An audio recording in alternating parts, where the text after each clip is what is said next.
A very warm welcome to Box Park here in Wembley. Today the fighters will step on the scales and face off for the final time ahead of our bumper night of boxing just down the road at Wembley Arena on Saturday night. Cannot wait. It is going to be an epic night of boxing. Matt Macklin, Johnny Nelson are alongside. We've also got Crawford Porter coming up. Stay up, catch up, watch it all. There's some sort of slogan going on there that I've just been told, but essentially it's going to be like 8 hours of boxing coming your way. Doesn't get much better than that, Matt. I think you're looking for stay up, wake up and catch up. So he got me with the golf like this. He's a bit of a dark horse. He is. Go on. Essentially, it's mega. Yeah, look, it's a massive night of boxing. We've got a great card here at Wembley. Step up for Riakporhe. You know, he's pushing on now into that world. Pushing on for a world title shot, and of course, in Vegas, then Crawford Porter. The biggest fight. This could be a career-defining fight for Terence Crawford, who is universally regarded as, if not the best, certainly one of the best pound-for-pound fighters in the world. This is his, I'm not going to say acid test, but I think it could be a career-defining performance from him. Definitely. But for Richard Riakporhe, let's just talk about him, because it's a huge night for him as well, a chance to impress for him. He takes on Durodola, 41 years old. 33 of his wins out of 36 come by way of knockout. We know he can bang. Just how tough a challenge, though, do you think he will be for Richard? Durodola has knocked out more opponents than Richard Riakporhe has had fights. Experience-wise, he has a depth of experience. So this is Durodola's. He's the favourite. Everybody's got to get in their head. Even though he's 41 years old, he's the one that's got all the experience. He's the one that can do it. He's the one he's the best opponent today for Richard Riakporhe. So Richard needs to get everything right, because when you're in touching distance of a world title, that's when you can take your eye off the ball, because you're thinking, one more fight, I'm almost there. This is a good fight. This is a good testing stick for him. Do you think he will be feeling the pressure for exactly what Johnny's just said there? When there is kind of a world title around the corner, that can add a lot of pressure. Do you think he will deal with that on Saturday? Yeah, and I disagree with Johnny. I think Riakporhe's the favourite, and with being the favourite comes more pressure as well, and he's a world title eliminator, and he is moving on. He's, as Johnny said, the most experienced opponent he's fought, and he can bang, and he's got the amateur pedigree too.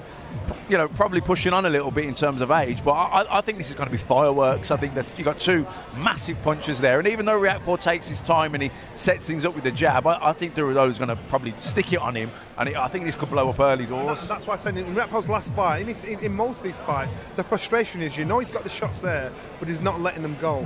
As the experience goes on, he's got to learn to instinctively let the shots go, because he's going to come across fighters that are naturally instinctive. So he now's got to use the instinct and not just wait for the instructions for 2 shots this round, 4 shots this. He's got to use that instinct he's got. I've seen him do it in the gym, but he's hoping his ability, his experience and ability match when it gets to become to fight for a world title. Last time we saw Richard was beginning of October in our first boxer show on Sky Sports. And he'd been out the ring for, 22 months. He admits himself there was a bit of ring rust there. But what do we need to see from him on Saturday? Do we need to see a little bit more from him? Yeah, look, he had that period of inactivity. COVID happened. He was out the ring for a while. I think it was good that he got the 8 rounds under his belt, shook off that rust. Now we want to see the Riakporhe that we've seen in the 3 fights previous to that. Johnny's right. I think if you're going to pick a fault for Riakporhe, he probably waits a little bit too long at times. But I don't know if he'll be able to do that on Saturday night. I think Durodola is going to be quite aggressive. He can bang himself, so I think this could be a shootout.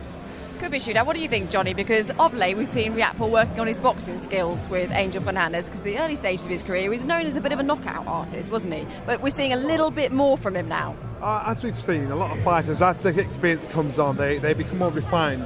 And they lose that rough edge. That's got them to that position. Richard needs to be able to combine the two. The refinement that has been given to him by But how hard is that to combine the two? It's very hard, because you're trying to respect and listen to your coach, thinking, this is what gets me there. But you've also got to listen to your instinct and remember why you're there. And it's just frustrating, and it's a chance. You're taking a chance to follow your gut and have a bit of a tear up when you think, I've got to do it, that's what I used to do to get me in the first place. Because if you slip up, your coach is going to say, well, you didn't listen to me. So it's very hard. You've got to know when to do it and when not to do it. And you see many fighters in the past that have slipped up and not followed their instinct and just not left enough in the ring. And then what they've done is they've said, I could have done this, I could have done that, and they'll have to wait for a rematch. If Richard loses, he can put himself in a position where nobody wants to fight him. because he can bang, he's dangerous. So if he loses, he might be in the who needs him club.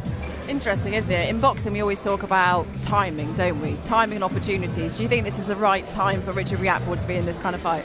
Yeah, I mean, if you look at the cruiserweight division, you've got Marius Breedis, you've got, Canelo stepping up now into that division What do you think of that?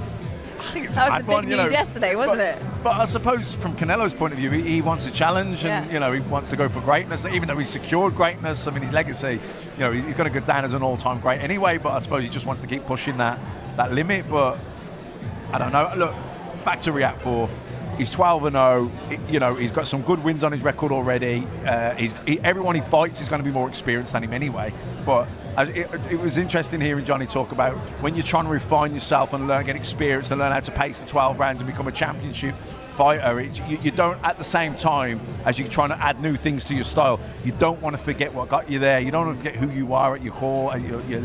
So look, this is a good fight. As I said, I don't want to repeat myself, but I'm expecting. I don't think this will be about being refined and pacing it. I think this is going to be a shootout early. Do you know what I love about these live streams? We've got no earpieces. We don't really know anything. So I've just looked at Buddy. I think he's ready. So let's just hand you over to him for the introductions.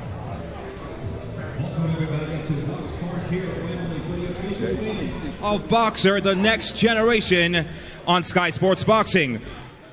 A big thank you to our promoter, Ben Shalom, our sponsors, Bet365, Everlast Sports Direct, Village Hotels, and Wow Hydrate, our official hydration partner of Boxer. And the weigh-ins tonight. When we begin, we're sanctioned by the British Boxing Board of Control with Dr. Ashwin Patel in attendance, and our inspector here on the scales is Paul Cupid. We begin with our first contest in the welterweight division. Please welcome first to the scales, Ivan Nijak.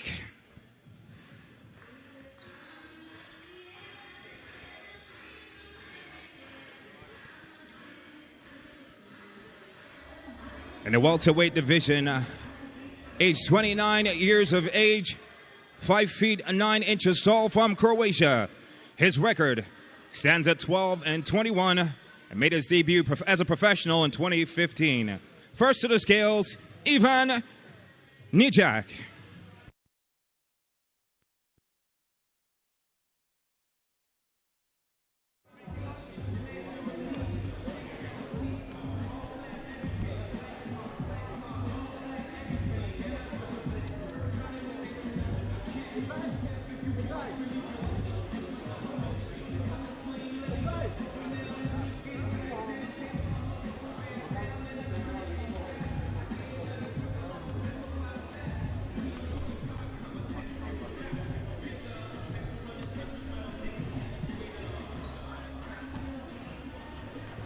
And Ivan Nijak weighed in at 10 stone, 13 pounds and 3 ounces. So this is a big night for Hassan Azeem. He takes on Nijak. And now we introduce his opponent. Debut. A big night for him as well. The hitman, Hassan Azeem. Adam alongside him as well. Adam has one professional debut, but tomorrow Hassan is following suit. How much are you looking forward to seeing him in the ring, Matt? Yeah, quite a lot. I've heard a lot about him, and I know he's trained by Shane McGuigan, and Shane wouldn't be, he's got a really good stable there. He wouldn't be, wasting his time with somebody who didn't feel had big potential to go on and achieve great things. So, very excited to see him. Professional debut is always good to see young kids starting their career. He's 21 years old. He was a good amateur. So, it definitely. Hassan Azeem, 21-year-old. There seems to be a good balance of excitement and nerves, Johnny. I had a quick word with him yesterday, and he's looking forward to it, but has that little bubble of nerves in his tummy. You know what? The ignorance is bliss. Fights out of slow, and we go to our inspector for the official weight. With experience, and when you walk into the professional ranks,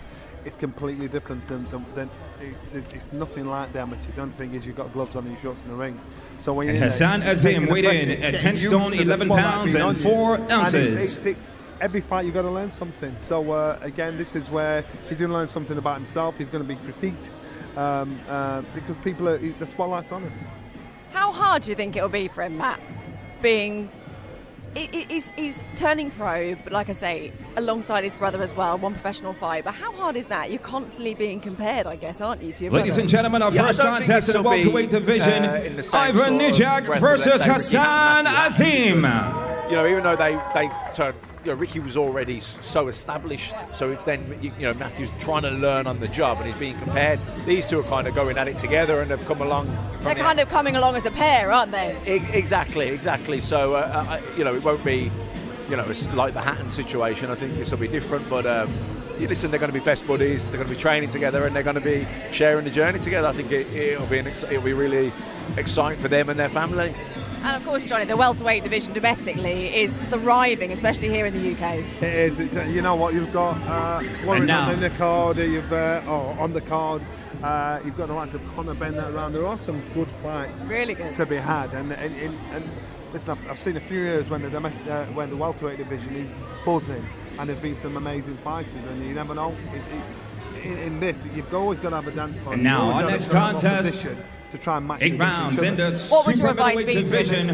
First up to the scales, please I welcome imagine your Andre instinct is you really want to go out and impress. Yeah, you do, and that's the pressure. It's more mental than physical because, listen, let's be honest, the whole 28-year-old standing 5 feet 10 inches tall. So therefore, this is about the mental. The record of 15-23-1 fights out of the Czech Republic. Stick to a game plan. Building Andrzej Budera.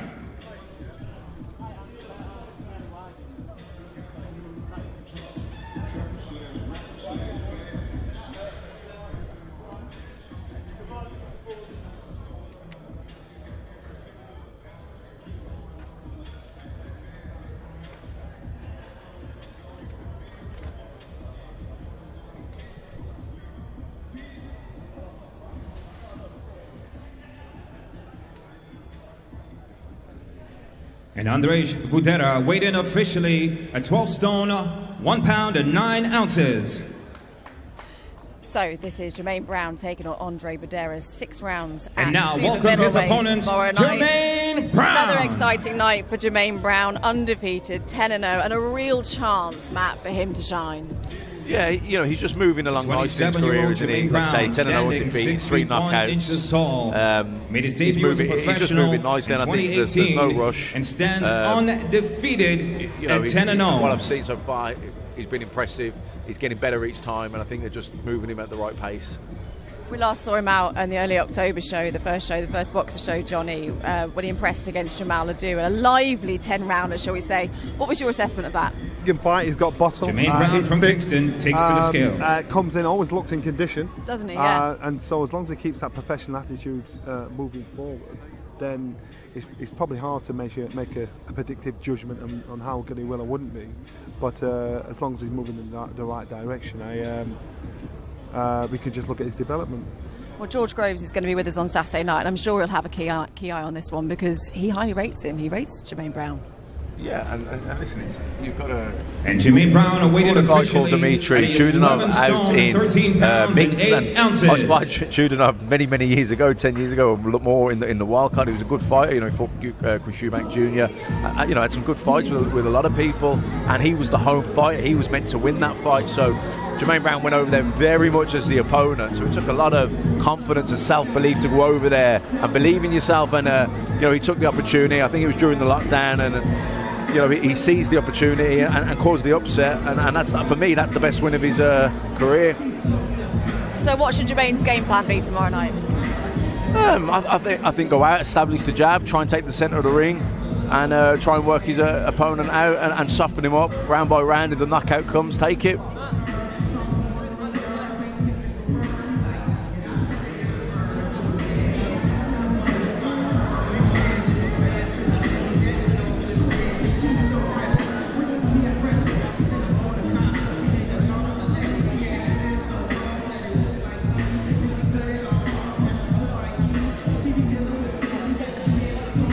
The official wave sponsored by Wow Hydrate, our official hydration partner of Boxer.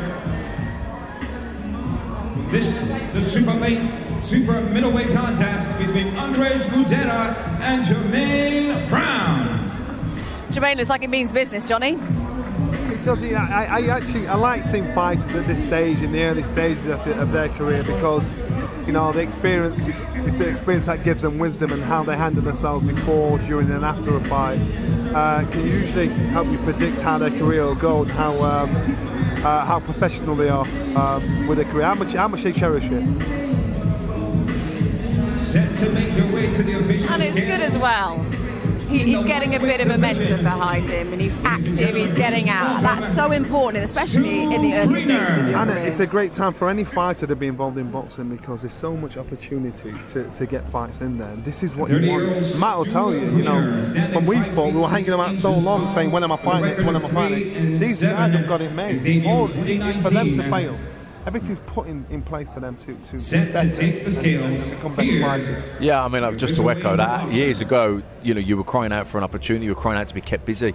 Nowadays, the boxers, they're spoiled, man. They've got it so good. I mean, boxing in some ways is a bit fragmented, but from a boxer's point of view, that's amazing because you've got so many different opportunities and options. So, it's great. Kind of great no times. excuses, really, is there? No, none at all. I mean, I know we had COVID, so that was difficult for all fighters to try and get through, waiting for the opportunity that was. But now we're coming out the other side of that. When you look at the opportunities there now for fighters, it's amazing.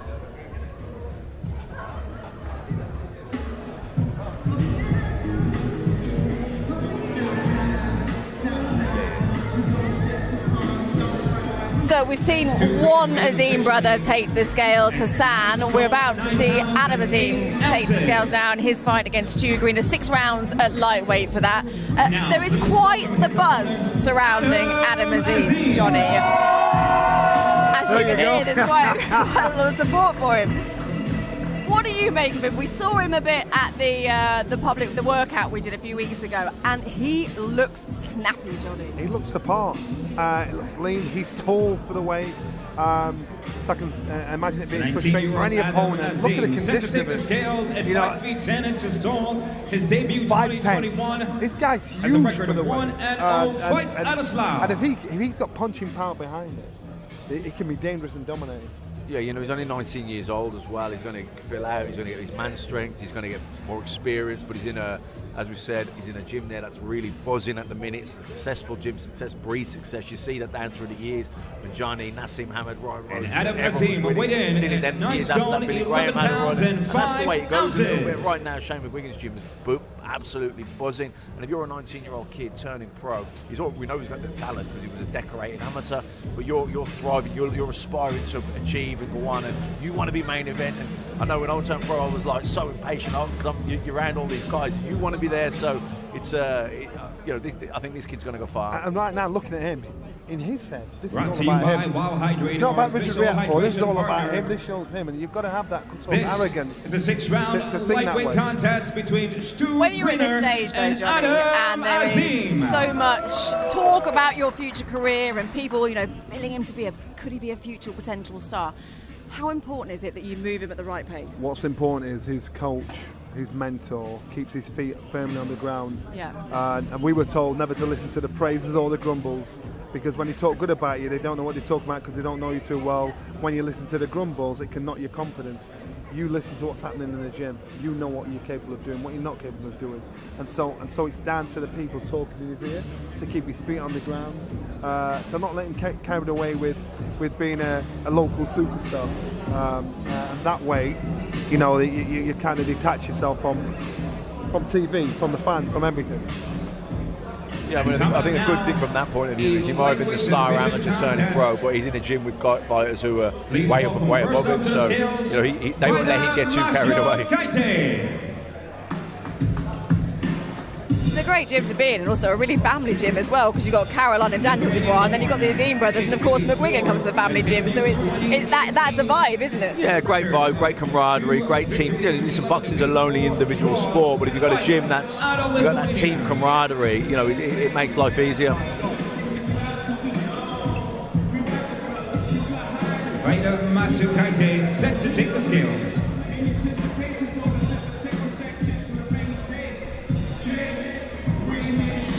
Very much looking forward to seeing Natasha Jonas in the ring on Saturday night. She's taking on Vida Masakaite, who is on the scales as we speak. It will just be good to see Tasha back in the ring. This isn't perhaps, let's be fair, it's perhaps not the opponent she would have wanted, but it's just good to get back in that ring. Matt, do you remember kind of wearing two hats at one bit, having to fight, then come out and work with us? Oh, I haven't said that yet. Yeah, Tasha's going to be working with us as well. She's going to be working with us. She's and earning Tasha's her got money. that hat on, so she's fighting, but then she's got to get a work head on and think, right, I've got to talk about the fight game. She's at that stage where it's a privileged stage. And for her to get this opportunity, it's very good. She can't bask in the glory of the success. She's got to think, right, get back on with her job. It's good to see Natasha. We want to see what she's got left. Can we still talk about big fights? Can we still talk about putting her in for a world title fight or something like that? And this is Natasha's trying to show it. The condition she's in, she still clearly loves training. Tasha's a prime example, though, Matt, of boxers and fighters that they're stock risers in defeat. You look at the Katie Taylor loss, you look at the Terry Harper, her stock infinitely rose after those fights. I mean, they were such hard ones to call. I don't know how you saw it. I thought she beat Terry Harper. I thought she just lost to Katie Taylor, but Katie Taylor is probably the best pound-for-pound fighter in boxing. So to push Katie close to be very competitive, her stock absolutely rose in defeat. But if you go back a few fights before that, even where Tasha had that disastrous loss, and you look at her ascent since then, it's almost been like the rise of the phoenix. It's been unbelievable to where she is now. She made a mistake and people wrote her off. When she in her loss, she made a mistake. She got turned over and people were off, and that was the problem that Terry Harper did. She looked at Thor and looked past her, and I agree with you. I don't think Terry Harper won that fight against her, but Natasha's kept her head up and thought, right, well done. Can you see Masakaita causing any issues tomorrow night, or do you think it's just a chance for her to really look good? Remember, she was the pin-up girl for the Olympics for the UK, so that's because she has the experience, amateur and professional. She knows what she's doing. You cannot write the knowledge off what she's got in her head when it comes to these situations. I think she's on a roll right now as well, and the fact that she had that loss, I don't see the place creeping in while she's on that roll. That loss stung her, she rebuilt, and now she's going strength for strength. Yorick Luisetto.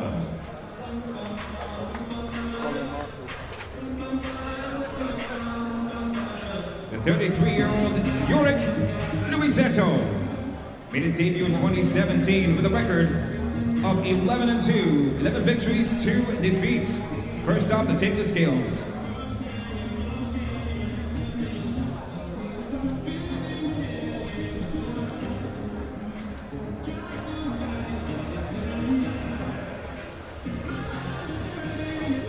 Live on Sky Sports Boxing from Bucks Park here at Wembley.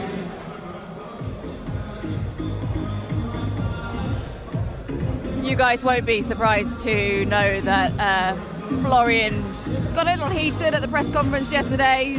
There were some laughs as well. The thing we love about Florian Marku is he's not backwards in coming forwards, is he? He's, shall we say, a character, but so far he seems to be backing it up with his boxing. I see him in the gym with Clifton Mitchell in Derby, and Clifton's a bit of a bully when it comes to being a coach in the gym. And Florian's the guy that doesn't only answer, he actually answers with some, and he loves to fight. He's a bit of a bonehead. He wants to just fight and do nothing else. He'll fight anyone, anytime, anywhere, won't he? And that's what we love about Florian Marku. Yeah, he's a character. Boxing's always had characters. It needs characters, and he's definitely one of those. If he can, if his ability, so far he's looked. I think he's looked quite good at a level. How good he looks as he moves up the level remains to be seen. But if he can fight half as good as he can talk, let me tell you, he's definitely going to be a world champion. Well, how many problems do you think Luisetto will cause Florian tomorrow night? He's coming to win. He's only lost twice. He's got 11 wins. He's former kickboxer as well. Exactly.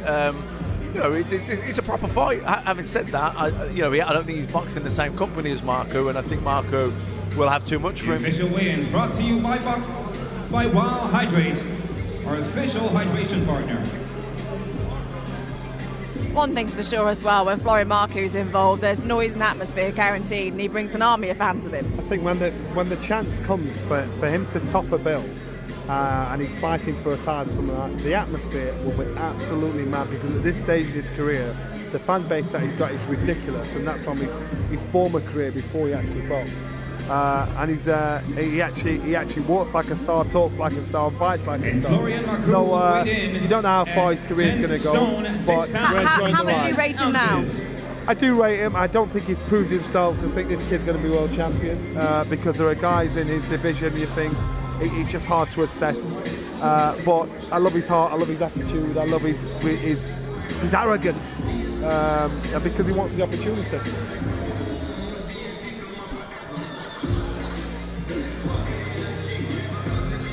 Look at the back on Luis Sato. Look at the back on Luis Sato. He's a unit. Look at his back, the muscle on his back. But he's always in good condition, Johnny. In Wembley, London. Brought to you by Wow Hydrate, our official hydration partner of the Boxer Weigh-ins. So what are you looking to see, Matt, from Florian on Ladies and Saturday? gentlemen, A dominant performance. He's got a nice style, good jab, very relaxed style, doesn't load up, lets his hands go. And I just want to see more of the same, what we're seeing, just see some little improvements. Hopefully he can get the knockout because, you know, we always love a knockout. But I like that he doesn't go for it. He sets everything up behind the jab and he's nice and busy. Very good lateral movement as well. So, yeah, I'm looking for a dominant performance. And this exchange of words is pretty much to be expected when he's involved, isn't it? Yeah, I mean, even if you weren't that way inclined, he'd kind of bring that out of you, wouldn't he? I actually thought that was going to kick off then because Marku has got a right intimate. Those two got a little bit of a respectful beef going on there. That was going to be a good fight. and now we introduce our next contest, this time in the Cruiserweight division. Please welcome first to the scales, Leonardo, Damian, Brucey.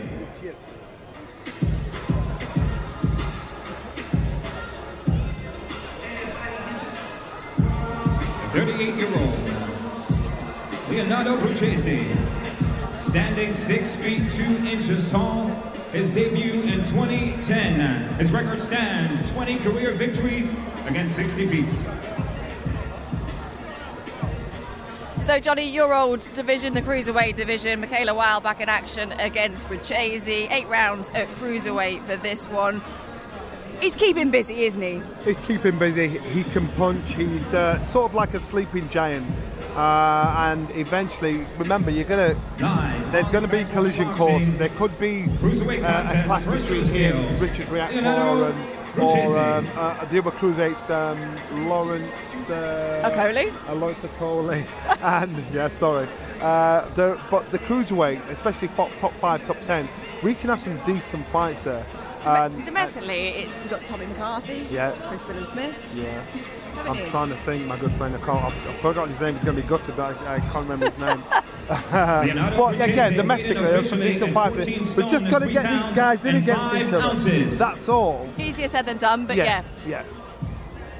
How much of a talent is Lawal in your eyes, Matt? Difficult to say at this stage. So far, what I've seen of him, I've been impressed. He looks good. It's a shame the Stephen Ward fight fell through, because that would have been a bit more of a yardstick, because Stephen Ward's established, he's boxed at a level, he's lost at a level, so we know where he is. But, he's staying busy, which is good. And he's undefeated. And I think he's just got to keep winning, keep improving. And last time out, Johnny, how impressed were you? The one-punch knockout. It was. I was impressed, but again, our cruiserweights are looking a little vulnerable, and so that learning stage. And yes, they're trying to be fast-track to get to the top, but they've got to make sure they tighten up and make their mistake at this level of year. He can punch, but he shouldn't give a man a chance that hasn't got one. As I'm saying, in his last fight, he got hit at times when he shouldn't have got hit. You can't get into the habit of giving shots away. You've got to get into the habit of just being mean, getting your job done. If you've got a boxer to beat him up, to bully him and torment him, do that, but do not give shots away. And that's what I saw when he boxed. That's what I saw when Richard Riakporhe boxed. You can't afford to be making that a habit, because it'll be a bad habit when you get to a higher stage. So in terms of improvements you'd like to see tomorrow, what are you looking for? Tighten up, use your jab, use your size, use your power. Don't dip down to your opponent's level. Keep him thinking, keep that head moving. Ego is your biggest enemy, where you just want to stand there and have a terrible in front of somebody. You've got to be smart over it. Be smart over it. Cruiserweight contest between the Italian Leonardo Damian Brucey and his opponent from Shepherd's Bush, London. Star-wise, Matt, how do you think this will go? Lawal.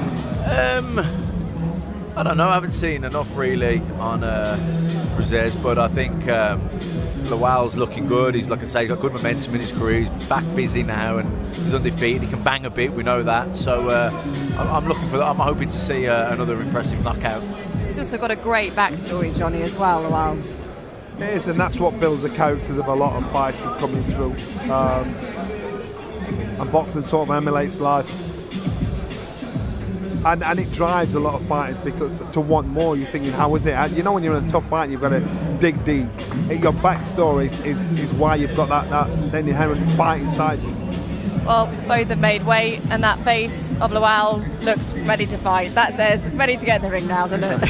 He didn't even want to talk to the opponent. He just thought, let's get out of here. Conversation's done.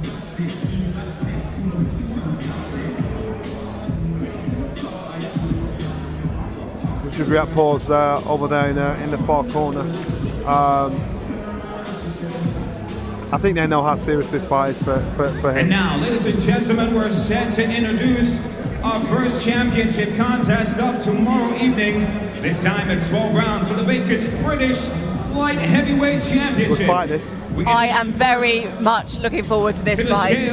Not just because of the two fighters involved, but also it's the British title, which means I'm probably going to jinx it now, but normally it delivers a cracking fight, Matt. What is it about the British title that adds that extra spice? I think because it's one of the most established, old, traditional titles, it carries so much value, and also often you pitch guys together to fight for it because there's a mandatory situation where you wouldn't normally necessarily, if you're a manager looking after a fight or building a fight, you wouldn't necessarily throw them in with each other. Both managers might swerve each other a little bit, but because the British title is on the line and there's a ranking and there's the British board mandate to fight, you see fights that, like I say, you wouldn't normally necessarily see together. Now, this is a funny one because Azeez, the guy who's moving forward, he's the undefeated fighter, but I think Burton's the favourite here. But Azeez has done everything the right way. He's moved up the ranks in the traditional way, should I say? Yeah, he has done, and he's moving nicely, and he steps up gradually. You know, Andre Sterling and Ricky Summers were solid wins at a level where he was then. But, you know, this is quite a step up, I believe, in Jose Burton, even though he's had his couple of losses. One of them was against Leonardo, he got knocked out in the last round of the fight. He was winning. That was a brilliant fight. Fantastic fight. And then, 2016, wasn't that? Exactly. And then, the other one was away in, I think, Latvia or Lithuania. I think it was Latvia to Bolotnik, who we've seen give, Boatsi a bit of a tussle. So, I think Jose here is a fairly solid favourite, but I think it's going to be a brilliant fight. And of course, Jose Burton, he's won the title before, isn't he? He's going to be looking to regain that and get it back, Johnny. No matter what, any British fight, you're fighting for the British title. It's like fighting for a world title. It's a big school. And so even though Jose Burton may not be in the winning corner, don't dismiss him, don't write him off because he has the experience. And again, Sleepy Giants again. If he does what he's got to do, he's awkward, he's confident, he can fight. I think it's a lot more even than people think. Is it fair to say that we don't always know which Burton's going to turn up? Yes, but in this situation here, when you think you're not expected to win, that's when you want to prove something.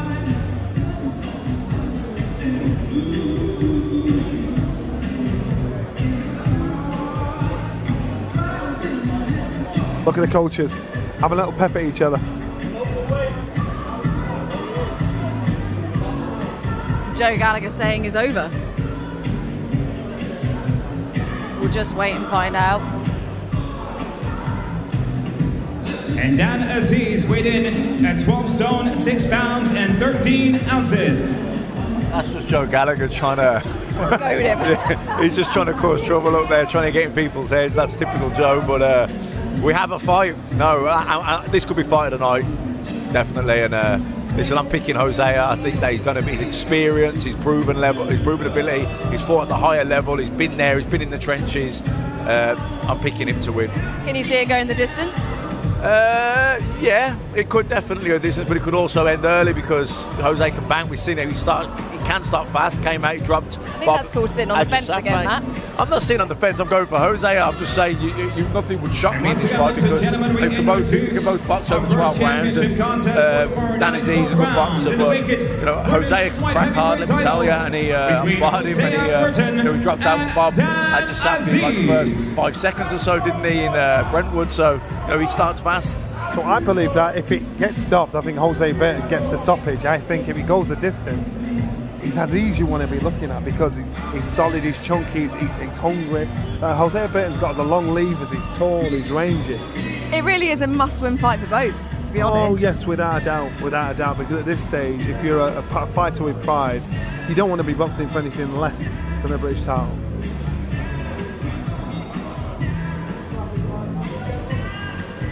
Business, Matt?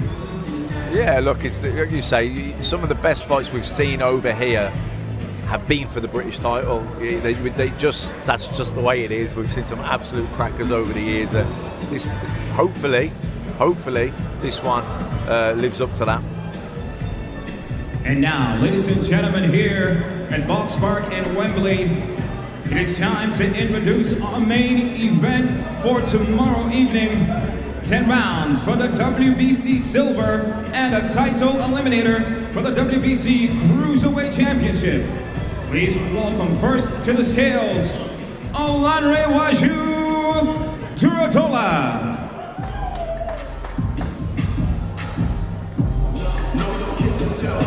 Leonardo from Nigeria. So, Johnny, Durodola, as we said, 41 years old, comes with a lot of experience. We know he can bang, but is it a case of what's he got left? What's he got left? But I still, this is where Matt and I probably disagree. I think he's a favourite in this fight, and this is a chance for Riakporhe to prove he's an emerging star.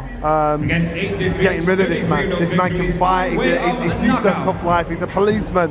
He's excellent amateur pedigree. So no matter how old you are, you can't forget what experience you've got, what you're capable of doing. He's going to try every trick in the book to take advantage of Richard Riakporhe's ignorance at this stage. Matt, how much could Durodola's experience come into play? Oh yeah, listen, but massively so, and especially the longer the fight goes on. He's been in there, he's been like the rounds, he's been in there with Marku, Breedis, Blasov, like I say, they're all big names, aren't they? Big names, experienced guys, and proven top guys. Also an Olympian, so he's got the Just to put in context, Marku is the name that should be fighting Canelo next. Exactly. I mean, when you put those two together. Yeah, exactly. For those that don't know, this guy's going to be fighting Canelo. He's the guy who Tony Bellew won the world title from. So, he's look, Durodola is way more experienced, but I like the momentum of Riakporhe. He has got some really solid wins. Tommy McCarthy, William Smith, and Jack Massey, and particularly the McCarthy and the William Smith fight. Those wins have really aged well when you look at what those two have gone and done since then. So, I think Riakporhe, the timing of the fight suits him. Yes, the experience of Durodola, but I think the momentum, timing, everything like that is with Riakporhe. But on paper, a step up for Richard Riakporhe, Johnny. Yeah, it is. Without a doubt. Just look at them. Go on YouTube. Look at the pedigree of both fights. I actually like it. It's not just a physical thing. That's a mental thing. He knows this guy knows more than he does. So it's how Angel Fernandez has pulled things around for him. I've seen Richard's training in Loughborough. I like the fact that he's moved lock, stock and barrel from London to Loughborough, and he's made it his life. We did a little shoot with Richard a few weeks ago, and he mentioned that his training in terms of conditioning, everything like that, has been completely ripped up for this fight. He's been pushing himself harder, changing things around, and that could make a huge difference. Make a massive difference, because when the professionalism makes you think more seriously. They probably modelled it on the Anthony Joshua setup, with Fernandez being involved in that team, and thought, you know what, this has worked. You've got everybody doing their job, the business side, the nutrition side, the training side, the accommodation side, and so all you've got to concentrate on is fighting. If only he looked in good shape, Johnny. I know. I am joking. He always looks in phenomenal shape, very fit, keeps himself in good shape. I mean, got an 8-pack, not a 6-pack. He's in seriously ripped, fantastic shape, and we know he carries huge explosive power. And I think that's why he is cagey and a little bit takes his time and picks his shots, because that kind of power is massively energy sapping. The 100 metres, guys who do the 100 metres couldn't go and do another 100 metres. They literally, they're out, aren't they? So when he lets that right hand go, he uses it sparingly because it requires so much energy to let that right hand go the way he does. I saw him in the gym, and when he was sparring, even in the gym, it's a habit that he just won't let go of. Let the right hand go, just touch it, because him just touching the right hand is a booming force, but he doesn't realise how effective it is. He'll throw it when he's sure. He'll throw it when he's 100% sure the target's there. He'll not throw caution to the wind and chance it and try and make it loose like throwing a jab. I think as time goes on, that will come out in him because he knows he has to do that. And I think because he's quite inexperienced and getting around, because he's a puncher, he's not always necessarily. He has got rounds now in the last few fights, but then there was inactivity. So to get the 8 rounds in his last fight was good because he shook off the rust. But he's a guy, when you carry that kind of power, you can afford to be patient. You can afford to take your time because you've got that equaliser. He's got all the ingredients, doesn't he, to go a very long way. Which is why it's frustrating. I'm talking about the stuff outside the ring. He's an inspirational guy. He goes into schools and talks about knife crime, and he's doing some phenomenal work outside of the ring. Look the part, he's got everything going for him. He just needs to fix the game plan. He just needs to do his job. Yeah. He's lived a life, he wore the t-shirt, now shows everybody what the life is all about. What commitment is, how you can turn your life around and make a massive difference from being a zero into a hero. That would be such a story in him being a world champion after his beginnings, and it inspires so many others. With his lengthy absence, his lengthy lay off the ring, and 22 months, and we saw him back in the ring in October.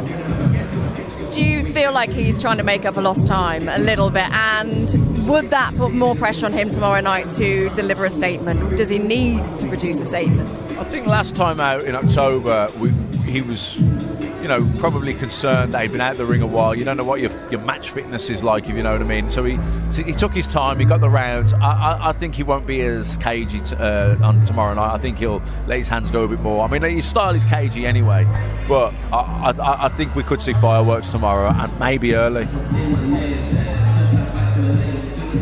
What do you reckon, Johnny? It's interesting. I don't know what Durodola has left. We introduce I don't our know final what contest tomorrow. Richard to 4 rounds in the heavyweight division. I personally would put a firecracker under him and say, right, when you see the shot, don't be waiting to take the shot. Don't catch yourself out. Use your abilities, but do not wait. And because he can't get into the habit of just waiting and taking his time. But I guess what it will be, for all concerned, a good yardstick to see where he's at. That's exactly what this is. And his competition will be looking at him and trying to measure him on this. Now he could be in line to fight for a world title if he pulls it off. So you've got to see how the landscape lies after Canelo McCall fight. Would he be fighting for vacant time against somebody else? In the heavyweight division, because Canelo's staying there.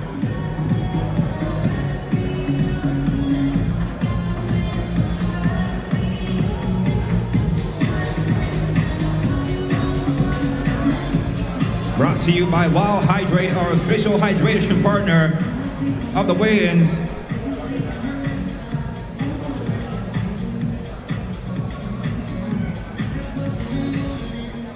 So we turn our attention to the heavyweight division. Nick Campbell versus Phil Williams, former professional rugby player who switched to boxing at the age of 27. Nick Campbell back in the ring again, Johnny. So far, so good. You know what? People think I do actually. The term professional at 27 years old. Carl Fudge did it.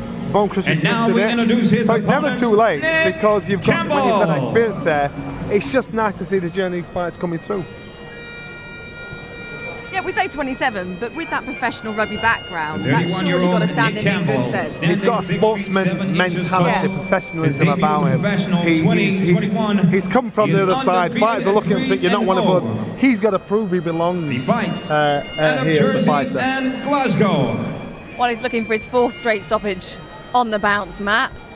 Do you think he can get it tomorrow night? I was just going to say, you know, with the bagpipes playing, he's obviously got to be Scottish, and just announced he's from Glasgow. Oh my days. Yeah. No, look, rugby player, so he'll be athletic. He'll have, you know, usually if you're good at one sport, you're generally Nick Campbell winning officially at 18 physical stone, ability, 1 pound and 6 drive, ounces. competitiveness. You know, but boxing's a new sport for him, relatively speaking. But it's going to be interesting to see how quickly he can manoeuvre. It took his time though, Johnny. He didn't rush. He did hone his skills in the amateur code before he turned pro. There's some respect there for that. It shows he's got brains. Yeah. It shows he's making an educated decision about what he does. And he'll think, you know what, I'll try my hand at this. I'll see how I go. He might give himself a number of 5, Ladies and 10, gentlemen, 15 4 fights, rounds in the to see heavyweight what's out there. division on Boxer, the next generation. Tomorrow night, Bill Williams takes on Nick Campbell. So another step on the road for Nick tomorrow evening. As we've just spoken about, perhaps looking for the stoppage, but it would be good to get some rounds as well under his belt at this stage in his career. That's what it's all about. Yeah, definitely. I know in my own career when I turned pro, I was knocking people out, and I thought it was great and I loved it. But I wasn't getting the rounds, and then all of a sudden you're thrown in a 10th rounder, and yet you haven't got that experience of pacing and going to different things. And even though you're physically really fit, it's learning how to navigate your way through the championship distance fight. Right. Richard Riakporhe is just about to join us. Yeah, we're good, man. You're going to share mic here. How are you doing, Richard? You're looking good, looking relaxed. Yes. How much are you looking forward to tomorrow? I'm really looking forward to it, you know, and I understand what I need to do to get to where I want to get to. And these are the challenges that we have to overcome, and we have to deal with these type of opponents. So I'm really looking forward to it, and I believe I'm going to get a good win tomorrow. How tough a challenge are you viewing Durodola? Yeah, he's a challenge. He's definitely a challenge. Every single opponent that I step in the ring with is a challenge, and I don't underestimate any of them. But we got our own goals, and we're focused on that. So whoever's in the ring with us, we're going to deal with them. WBC title, silver title on the line, but in essence, it's the world title eliminator. How much does that play on your mind going into tomorrow, or do you just have to park that and deal with the task at hand? You know, I've taken it as a world title fight tomorrow. You know, that's how I'm approaching it. And you know, Mauricio Suleiman sent me and Angel a nice message yesterday. You know, wishing us the best of luck and saying, listen, there's a major opportunity for you right now. Go for it, get a win. So yeah, it's good energy. We've done our part, we focused on what we can control, and we're going to wait for the opportunity to present itself tomorrow. Just spoken to Johnny about it. I heard that we did a shoot a few weeks ago, and you said that your sort of strength on the conditioning side has been really ripped up, and you've been working absolutely so hard on that, and things have changed. What have you been doing differently, and how will that benefit you, do you think? We've been working on a lot of conditioning and just a few different techniques. Nice and simple though, nothing too complicated, because boxing is simple. You know, when we complicate it, that's when we think too much and we miss opportunities. So you're going to see tomorrow. It's going to be a good fight, isn't it? Yeah, absolutely. No, like I say, sometimes in the past, people say you've been cagey, you need to let your hands go more. Yeah. But I was saying, when you carry serious explosive power, that's quite energy sapping, so you've got to use it sparingly. Yeah, exactly. When you've got the power and you've got that equaliser, you can afford to be patient. Is that something you talk about with your coach? Yeah, of course. But at the same time, you know, we're younger, we're fresher. I can let my hands go if I want to. You know, and you're gonna see a very intelligent performance from me tomorrow. Methodical, meticulous, and we're gonna break this guy down. Has the commitment been worth it? You moved lock, stock and barrel up to Loughborough. Yeah. You know, has it? Can you see the difference? Do you feel the difference? Yeah, absolutely. You know, that's why you can see in my body that I'm confident. I'm confident in myself. That's because I understand the sacrifices that I've made to stand up on that stage, and you can see by the way I'm shredded to bits, in shape. I'm on it. So, good. Are you going to be looking to make a statement? Absolutely, because in this game, it's all about statements. When you make a statement, more checks come in, bigger checks, paydays, yes, paydays. We get the gist, it's all about the money. But no, honestly, it's all about making a statement. You have to bear in mind, when we make a statement, we attract more business, more opportunities to us. So of course, absolutely, that's statements are on my mind, every single performance. Just a quick one, what do you think of the Canelo-Makabu situation? Intrigue? That's hilarious, honestly, but you have to give it to Canelo, man. He's chasing greatness, man. That guy's a phenomenal athlete, and he's chasing greatness and legacy. and he's paving the way for us fighters as well at the same time. I think it's a big ask to go and fight somebody of Maccabee's caliber at the same time. No, I wouldn't say caliber, I'll say weight. Because he has to put on like 30 pounds, you know what I mean? 30 pounds of good muscle and compete with this guy. Funnily enough, I still think that he'll pull off the win. You know what I mean? You never know, you could be in that situation. It's crazy, yeah. And imagine me winning my title now on Saturday tomorrow and then being like mandatory to fight with Canelo. You never know in this game. That's what I'm saying, man. But yeah, we've made a wish. Payday, payday, payday, payday. I feel like in October with the inactivity, it was about getting the rounds. Yeah. I feel like tomorrow night it's going to be a shootout. Yeah, it has to be. It has to be. You know, if I don't get this guy's respect here, he's going to be on him. He's going to be on me all night. So we're gonna get his respect. Trust me. Can I push you for a prediction? Are you going to give me one? Mid to late, I reckon. Mid to late, I'll stop him. Go well. We're very much looking forward to it. Yes, me too. Best of luck. I think we're going to bring in Paulie. Good work. Hey, Paulie Malignaggi. All right, how are you? All good.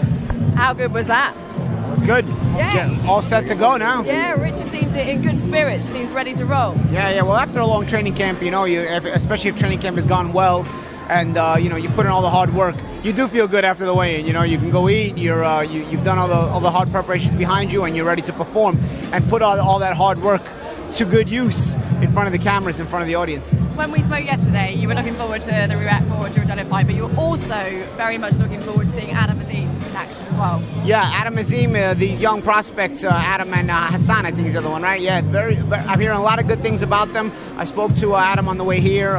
Seems in good spirits. Yesterday, I spoke to Adam on the way here yesterday at the press conference. I seemed in good spirits. Seems really enthusiastic about his career, as he should be. When you're a young prospect and people are talking very positively about you, you know, it only enthuses you more to want to train harder, to want to show your stuff more, to really want to live up to the expectations, because you set the bar high for yourself when you're at that age. Nobody starts boxing to become a journeyman. Everybody starts boxing with the intention to be great one day. And so when you still have those expectations thrust upon you by the public, it makes you all that much more enthusiastic about your training, about your preparation, and then just about the sport in general. And that's kind of the sense I got from him yesterday. There's a lot to like on the card tomorrow night. Johnny, if you could pick one fight now. Oh, come on, you know where I'm going. I'm going with the cruiserweights. I'm going with the cruiserweight, both cruiserweight fights. I'm a massive fan of Richard, always have been. It's frustrating because I can see potentially where he could be, and he's not there yet. And I just want the two to marry up. I want him to be in that position, but all his experience to fall at the same time. Because if it does, he has the punch power, he has the confidence, he has a height and a reach, and a great backstory. Yeah. So like everything's got all the ingredients. Everything's got to fall in place. It's got to fall. So that's the fight I'm looking forward to. Matt? Me, the light heavyweight fight, Hosea Burton against Dan Azeez. I think it's, you know, I'm not going to say it's a crossroads fight because I think there's still loads of ambition left in Hosea, but I think his experience gives him the edge in that one. Paulie, who are you looking forward to most? You know, for me, just being here in general got me excited. Hosea, yeah. It's been a long time. But you know, everybody talks about how the British title fight is always brings a bit of more derby feel to it. So I'm looking forward to Burton and Azeez. Looking forward to seeing how Richard Riakporhe's continued climb up the ladder against a former world title challenger. It really puts him in the conversation because you can now start to compare his performance against a world title challenger versus how the champion formed against the same guy. You know, so you start to put Richard into the conversation for bigger and bigger fights if he's able to look good.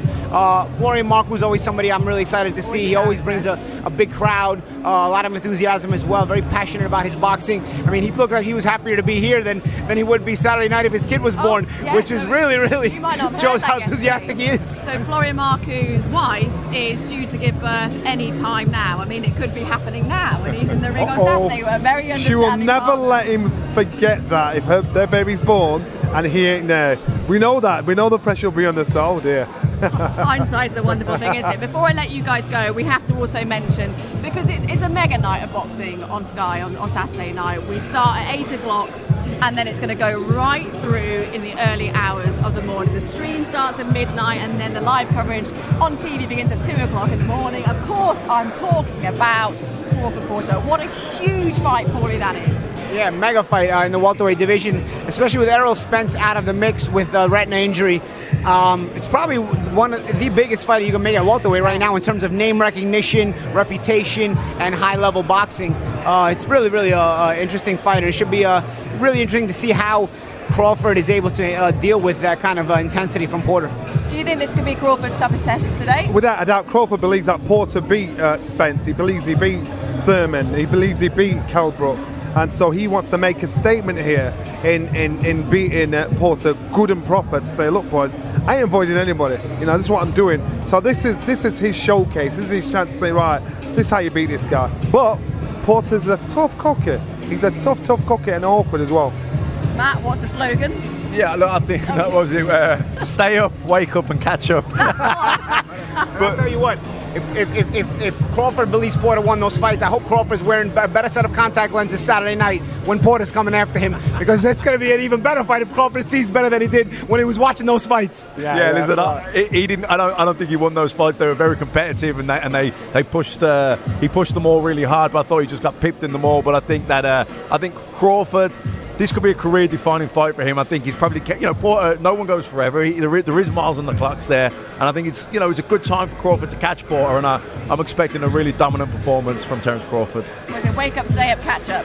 That's the slogan, I think, there or thereabouts. That's it. Thank you very much, guys, for today. It's been brilliant. Tomorrow night, make sure you join us. Like I say, so much to look forward to. It is a marathon night of boxing. We're going to be on air 8 o'clock on Sky Sports Main Event and Sky Showcase. We shall see you there.